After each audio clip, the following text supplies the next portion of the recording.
नमस्कार। प्रधानमंत्री जी का ऑनलाइन आगमन हो चुका है, हम उनका अभिवादन करते हैं। सभी को नमस्कार। आज का कार्यक्रम transparent taxation honouring the honest platform के लोकार्पण के लिए आयोजित है। मैं अब आदरणीय वित्त मंत्री जी से स्वागत उद्बोधन के लिए अनुरोध करता हूं। आदरणीय वित्त मंत्री जी। Namaskar. Respected Prime Minister, captains of Indian industry, business leaders, tax and audit professionals, officers of the Income Tax Department. Today is a landmark day in the history of tax administration. The vision of the Prime Minister is to empower the taxpayers, to provide a transparent system, and to honor the honest taxpayer. To realize this vision, the CBDT, the Central Board for Direct Taxation, has given a framework and put in place a system in the form of this platform, a transparent, efficient and accountable tax administration is what this platform brings in. It uses technology, data analytics, and also uses artificial intelligence. What does this mean to the taxpayer in the country? It eases compliance burden. It brings in fair, objective and a just system. There shall not be any physical interface between the department and the taxpayer, and to an extent it shall bring in certainty of information. The IT department, the Income Tax Department, has undertaken several reforms which in a normal era would have been remembered as a significant milestone. Last year, it brought down the corporate tax from 30 to 22% for all the manufacturing existing units. It also brought it down to introduced 15% taxation for new manufacturing companies. It removed the dividend distribution tax. It also simplified the personal income tax structure and gave a complete framework of option with simplified and reduced tax structure for those who did not want exemptions or deductions. In other words, taxpayers were given a choice, an option. The Income Tax Department also provided the option for cooperatives to pay taxes at a concessional rate. So, in order to provide accountability, the department has also committed itself for providing document identification number, the DIN as we come to call it. And this is for all its communications. Without the DIN, the document identification number, a document emanating from the Income Tax Department shall be invalid. It also, therefore, provides traceability and authenticity to the communication of the department with its taxpayers. Pre-filled forms are also being provided to taxpayers so that the high-value financial transactions are recorded somewhere, and it enables the taxpayer to see those information visible upfront even as he wants to comply by paying the taxes. Honorable Prime Minister, the department is also hand-holding taxpayers and helping them to understand how to use pre-filled forms, and therefore it's not just introducing a transparent system but also is helping the taxpayers to be able to understand and comply. Honorable Prime Minister, under your guidance, we also brought in the Vivad Se Vishwas scheme, through which we wanted to bring in a closure to all the pending tax disputes. That has received a lot of good response from the taxpayers. Respective Prime Minister, the IT department has also taken up several measures to provide digital transaction and electronic modes of payments for the taxpayers. During the COVID pandemic, the department also provided relief to the taxpayers by extending statutory timelines for filing of returns.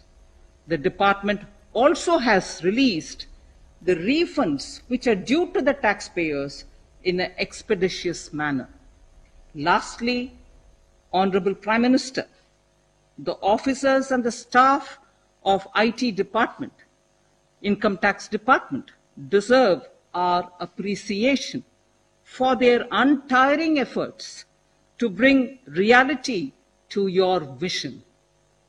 I would like to make a special mention to all the Income Tax Gazetted Officers Association members who this morning have sent a message to the Finance Secretary, a message of commitment, a message of their commitment to see that this vision of the Honorable Prime Minister is realized without any glitches. Thank you very much. धन्यवाद वित्त मंत्री जी। अब मैं आदरणीय प्रधानमंत्री महोदय से आदरपूर्वक निवेदन करता हूं कि वे कृपया transparent taxation honouring the honest platform का लोकार्पण करें।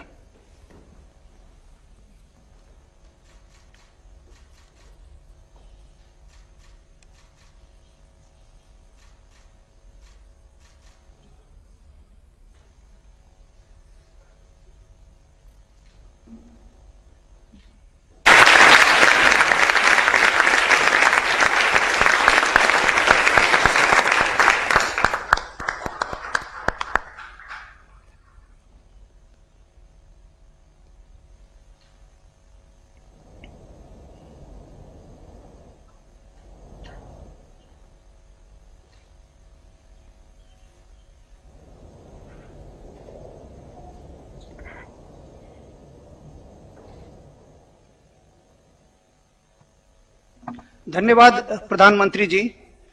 अब मैं आपसे अनुरोध करूंगा कि आप अपने विचारों से हमारा मार्गदर्शन करें। आदरणीय प्रधानमंत्री जी। नमस्ते जी। देश में चल रहा स्ट्रक्चरल रिफॉर्म्स का सिलसिला आज एक नए पड़ाव पर पहुंचा है। Transparent taxation, honouring the honest, 21वीं सदी के टैक्स सिस्टम की इस नई व्यवस्था का आज लोकार्पण किया गया है। इस प्लेटफॉर्म में फेसलेस असेसमेंट, फेसलेस अपील और टैक्स पेयर चार्टर जैसे बड़े रिफॉर्म्स हैं।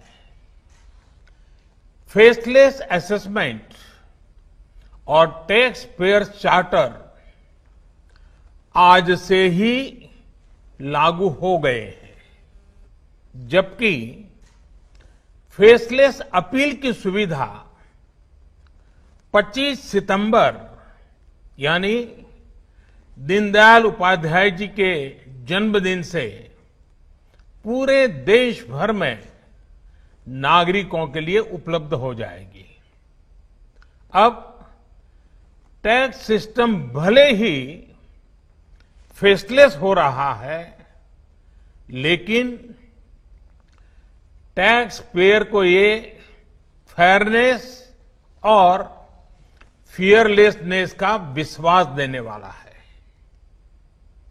ये सभी टैक्स पेयर्स को इस महत्वपूर्ण तोहफे के लिए मैं बहुत बहुत बधाई देता हूं और इनकम टैक्स विभाग के सभी अधिकारियों को, हर छोटे मोटे कर्मचारी को भी बहुत बहुत शुभकामनाएं देता हूं। साथियों, बीते 6 वर्ष में हमारा फोकस रहा है banking the unbanked, securing the unsecured और फंडिंग द अनफंडेड। आज एक तरह से एक नई यात्रा शुरू हो रही है। ऑनरिंग द ऑनेस्ट, ईमानदार का सम्मान। देश का ईमानदार टैक्स पेयर राष्ट्र निर्माण में बहुत बड़ी भूमिका निभाता है। जब देश के ईमानदार टैक्स पेयर का जीवन आसान बनता है, वो आगे बढ़ता है, तो देश का भी विकास होता है, देश भी आगे बढ़ता है। साथियों, आज से शुरू हो रही नई व्यवस्थाएं, नई सुविधाएं, मिनिमम गवर्नमेंट, मैक्सिमम गवर्नेंस, इसके प्रति हमारी प्रतिबद्धता को और मजबूत करती है। ये देशवासियों के जीवन से सरकार को, सरकार के दखल को कम करने की दिशा में भी एक बड़ा कदम है। साथियों, आज हर नियम कानून को, हर पॉलिसी को प्रोसेस और पावर सेंट्रिक अप्रोच से बाहर निकालकर उसको पीपल सेंट्रिक और पब्लिक फ्रेंडली बनाने पर बल दिया जा रहा है। ये नए भारत के नए गवर्नेंस मॉडल का प्रयोग है और इसके सुखद परिणाम भी देश को मिल रहे हैं।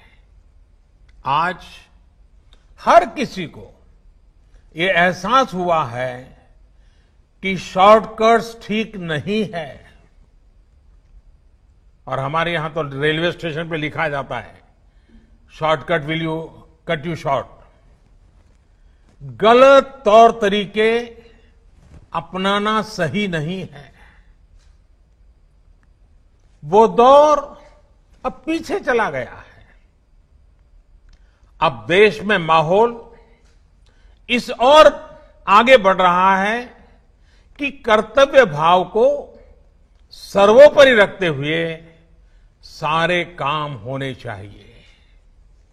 सवाल यह है कि ये बदलाव आखिर कैसे आ रहा है?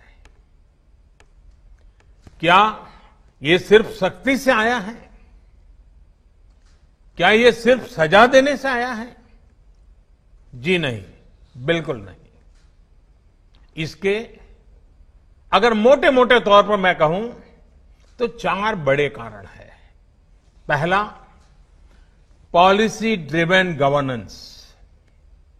जब पॉलिसी स्पष्ट होती है तो ग्रे एरियाज मिनिमम हो जाते हैं और इस कारण व्यापार में, बिजनेस में और सरकार के और निर्णयों में भी डिस्क्रिशन की गुंजाइश कम हो जाती है। दूसरा, सामान्य जन की ईमानदारी पर विश्वास। तीसरा, सरकारी सिस्टम में ह्यूमन इंटरफेस को सीमित करके टेक्नोलॉजी का बड़े स्तर पर उपयोग। आज सरकारी खरीद हो, सरकारी टेंडर हो या सरकारी सेवाओं की डिलीवरी, सब जगह टैग इंटरफेस सर्विस दे रहे हैं।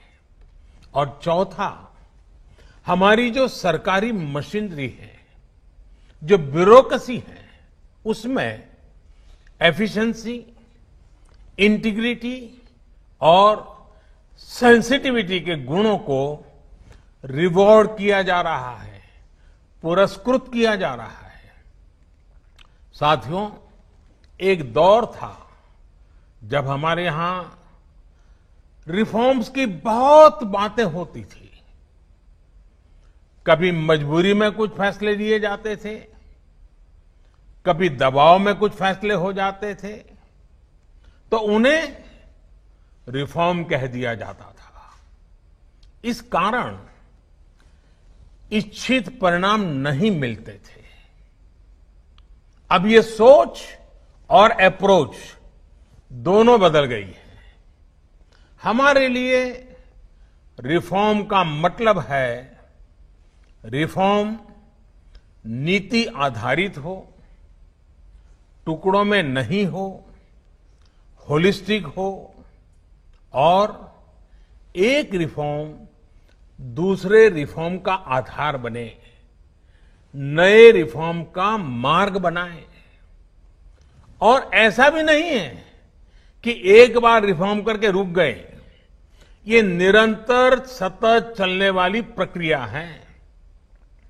बीते कुछ वर्षों में देश में 1,500 से ज्यादा कानूनों को समाप्त किया गया है। ईज ऑफ डूइंग बिजनेस की रैंकिंग में भारत आज से कुछ साल पहले 134वें नंबर पर था। आज भारत की रैंकिंग 63 है।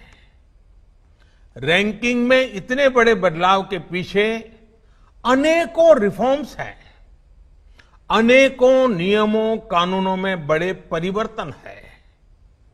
रिफॉर्म्स के प्रति भारत की इसी प्रतिबद्धता को देखकर विदेशी निवेशकों का विश्वास भी भारत पर लगातार बढ़ रहा है। कोरोना के इस संकट के समय भी भारत में रिकॉर्ड एफडीआई का आना इसी का उदाहरण है। साथियों, भारत के टैक्स सिस्टम में फंडामेंटल और स्ट्रक्चरल रिफॉर्म्स की जरूरत इसलिए थी क्योंकि हमारा आज का ये सिस्टम गुलामी के कालखंड में बना और फिर धीरे धीरे इवॉल्व हुआ। आजादी के बाद इसमें यहां वहां थोड़े बहुत परिवर्तन किए गए, लेकिन लार्जली सिस्टम का कैरेक्टर, उसकी चाल चलन वही रहा। परिणाम यह हुआ कि जो टैक्स पेयर राष्ट्र निर्माण का एक मजबूत पिलर है, जो देश को गरीबी से बाहर निकालने के लिए योगदान दे रहा है, उसको कटघरे में खड़ा किया जाने लगा। इनकम टैक्स का नोटिस फरमान की तरह बन गया। देश के साथ छल करने वाले कुछ मुट्ठी भर लोगों की पहचान के लिए बहुत से लोगों को अनावश्यक परेशानी से गुजरना पड़ा। कहां तो टैक्स देने वालों की संख्या में गर्व के साथ विस्तार होना चाहिए था और कहां गठजोड़ की, साठगांठ की व्यवस्था बन गई। इस विसंगति के बीच ब्लैक और व्हाइट का उद्योग भी फलता फूलता गया। इस व्यवस्था ने ईमानदारी से व्यापार कारोबार करने वालों को, रोजगार देने वालों को और देश की युवा शक्ति की आकांक्षाओं को प्रोत्साहित करने के बजाय कुचलने का काम किया। साथियों, जहां कॉम्प्लेक्सिटी होती है, वहां कंप्लायंस भी मुश्किल होता है। कम से कम कानून हो, जो कानून हो वो बहुत स्पष्ट हो, तो टैक्स पेयर भी खुश रहता है और देश खुशहाल होता है। बीते कुछ समय से यही काम करने की दिशा में एक के बाद एक कदम उठाए जा रहे हैं। अब जैसे दर्जनों टैक्सेस की जगह जीएसटी आ गया, रिटर्न से लेकर रिफंड की व्यवस्था को पूरी तरह से ऑनलाइन किया गया। जो नया स्लैब सिस्टम आया है उसमें बेवजह के कागजों और दस्तावेजों को जुटाने की मजबूरी से मुक्ति मिल गई है। यही नहीं, पहले 10 लाख रुपए से ऊपर के विवादों को लेकर सरकार हाई कोर्ट और सुप्रीम कोर्ट पहुंच जाती थी। अब हाई कोर्ट में 1 करोड़ रुपए तक के और सुप्रीम कोर्ट में 2 करोड़ रुपए तक के केस की सीमा तय की गई है।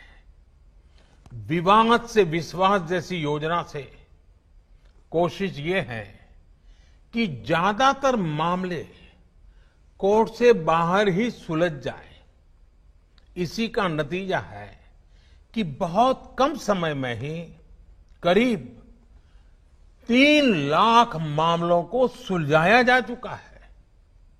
साथियों, प्रक्रियाओं की जटिलताओं के साथ साथ देश में टैक्स भी कम किया गया है। 5 लाख रुपए की आय पर अब टैक्स 0 है। बाकी स्लैब में भी टैक्स कम हुआ है। कॉरपोरेट टैक्स के मामले में हम दुनिया में सबसे कम टैक्स लेने वाले देशों में से एक हैं। साथियों, कोशिश ये है कि हमारी टैक्स प्रणाली सीमलेस हो, पेनलेस हो, फेसलेस हो। सीमलेस यानी टैक्स एडमिनिस्ट्रेशन हर टैक्स पेयर को उलझाने के बजाय समस्या को सुलझाने के लिए काम करे। पेनलेस यानी टेक्नोलॉजी से लेकर रूल्स तक सब कुछ सिंपल हो। फेसलेस यानी टैक्स पेयर कौन है और टैक्स ऑफिसर कौन है, इससे मतलब ही नहीं होना चाहिए। आज से लागू होने वाले ये रिफॉर्म्स इसी सोच को आगे बढ़ाने वाले हैं। साथियों, अभी तक तो होता यह है कि जिस शहर में हम रहते हैं उसी शहर का टैक्स डिपार्टमेंट हमारी टैक्स से जुड़ी सभी बातों को हैंडल करता है। स्क्रूटिनी हो, नोटिस हो, सर्वे हो या फिर जब्ती हो, इसमें उसी शहर के इनकम टैक्स डिपार्टमेंट की आयकर अधिकारी की मुख्य भूमिका रहती है। अब ये भूमिका एक प्रकार से खत्म हो गई है। अब इसको टेक्नोलॉजी की मदद से बदल दिया गया है। अब स्क्रूटिनी के मामलों को देश के किसी भी क्षेत्र में किसी भी अधिकारी के पास रैंडम तरीके से आवंटित किया जाएगा। अब जैसे मुंबई के किसी टैक्स पेयर का रिटर्न से जुड़ा कोई मामला सामने आता है, तब इसकी छानबीन का जिम्मा मुंबई के अधिकारी के पास नहीं जाएगा, बल्कि संभव है कि वो चेन्नई चला जाए, गुवाहाटी चला जाए, रायपुर चला जाए, अहमदाबाद चला जाए।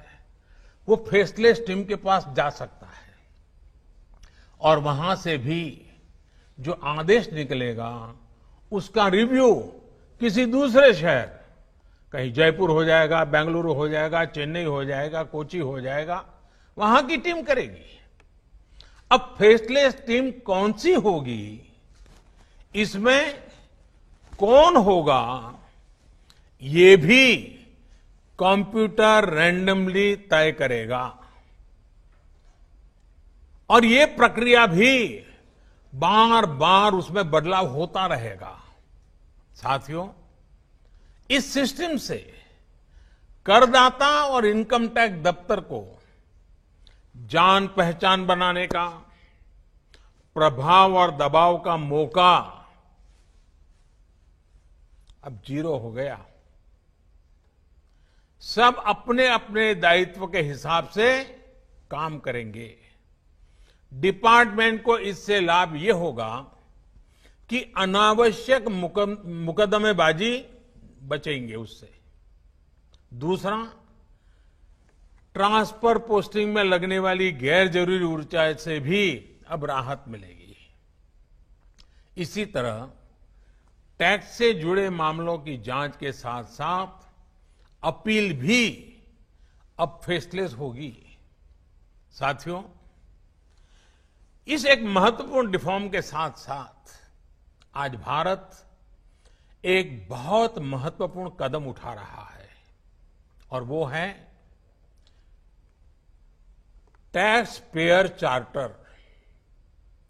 ये टैक्स पेयर चार्टर भी देश की विकास यात्रा में बहुत बड़ा कदम है और टैक्स पेयर के लिए अधिकार और कर्तव्य दोनों को संतुलित करने का और सरकार की जिम्मेवारी पक्की करने का ये बहुत अहम कदम है। टैक्स पेयर को इस तरह का सम्मान और सुरक्षा देने वाले दुनिया में बहुत कम देश है, गिने चुने देश हैं।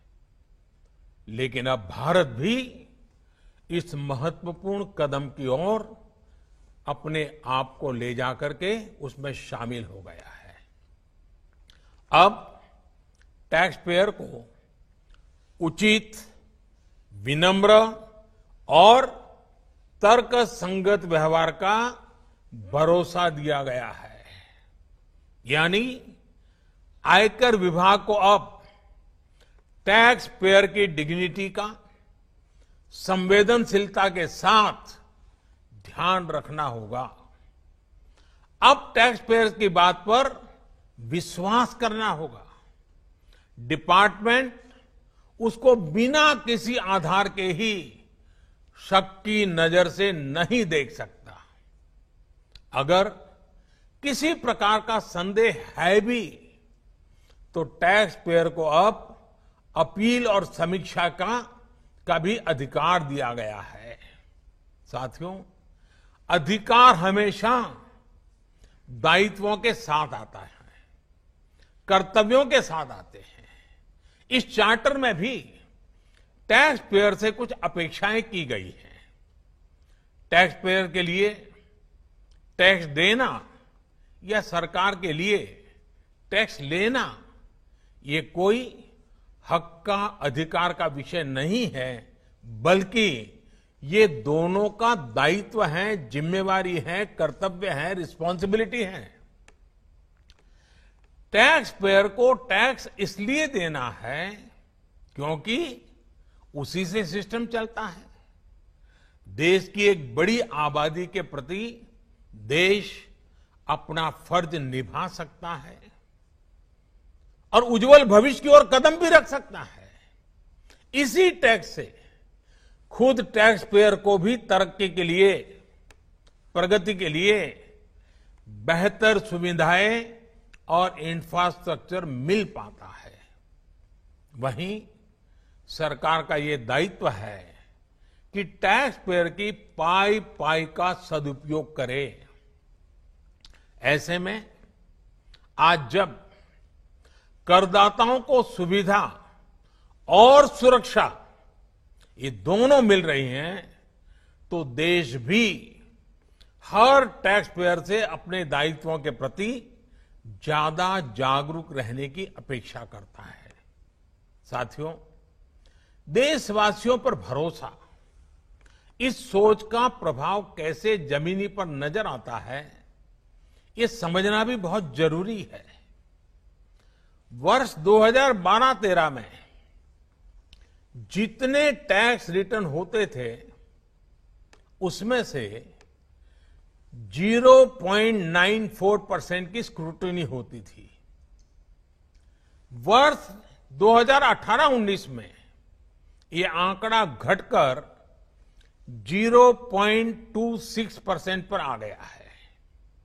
यानी केस की स्क्रूटनी करीब करीब 1/4 हो गई है, 4 गुना कम हुई है। स्क्रूटनी का 4 गुना कम होना अपने आप में बता रहा है कि बदलाव कितना व्यापक है। साथियों, बीते 6 वर्षों में भारत ने टैक्स एडमिनिस्ट्रेशन में गवर्नेंस का एक नया मॉडल विकसित होते देखा है। We have decrease complexity, decrease taxes, decrease litigation, increase transparency, increase tax compliance, increase trust on the taxpayer। साथियों, इन सारे प्रयासों के बीच बीते 6-7 साल में इनकम टैक्स रिटर्न भरने वालों की संख्या में करीब 2.5 करोड़ की वृद्धि हुई है। ये वृद्धि तो बहुत बड़ी है, लेकिन इस बात का हम इनकार नहीं कर सकते हैं कि इसके बावजूद भी 130 करोड़ के देश में ये बहुत कम है, बहुत कम है। इतने बड़े देश में सिर्फ 130 करोड़ में से 1.5 करोड़ साथी ही इनकम टैक्स जमा करते हैं। 130 करोड़ में 1.5 करोड़। मैं आज देशवासियों से भी आग्रह करूंगा, जो सक्षम है उनको भी आग्रह करूंगा, भिन्न भिन्न करके व्यापार उद्योग के संगठन चलाते हैं उनको भी आग्रह करूंगा।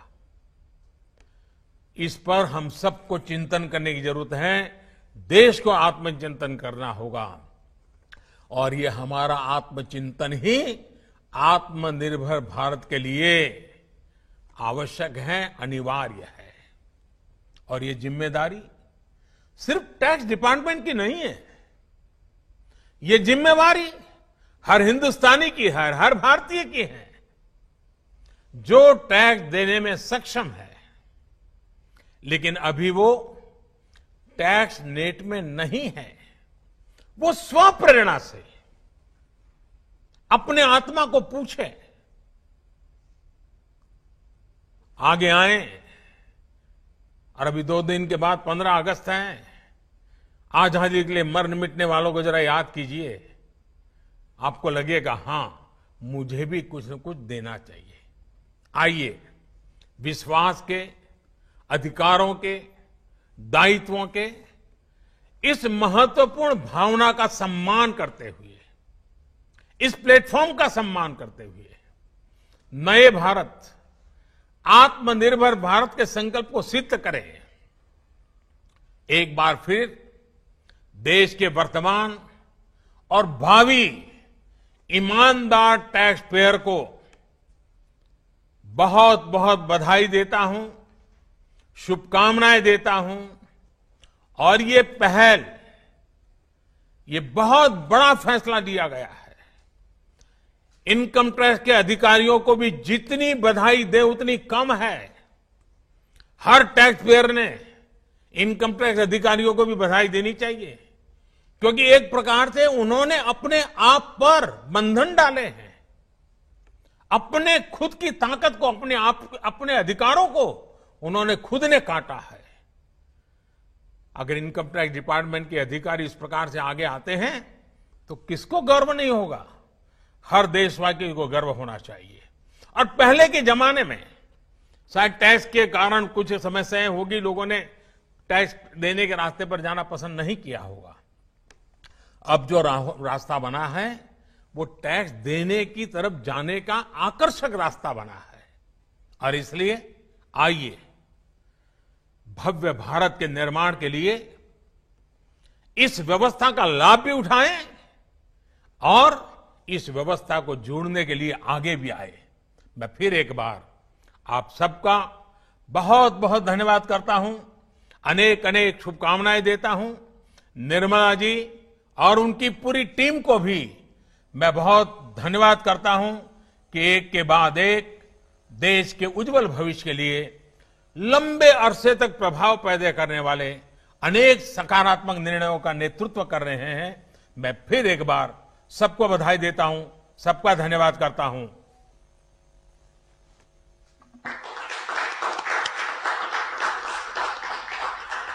धन्यवाद, धन्यवाद प्रधानमंत्री जी। इस कार्यक्रम के अंत में हम आपका, आदरणीय वित्त मंत्री जी का, वित्त राज्य मंत्री जी का और सभी का आभार प्रकट करते हैं। धन्यवाद।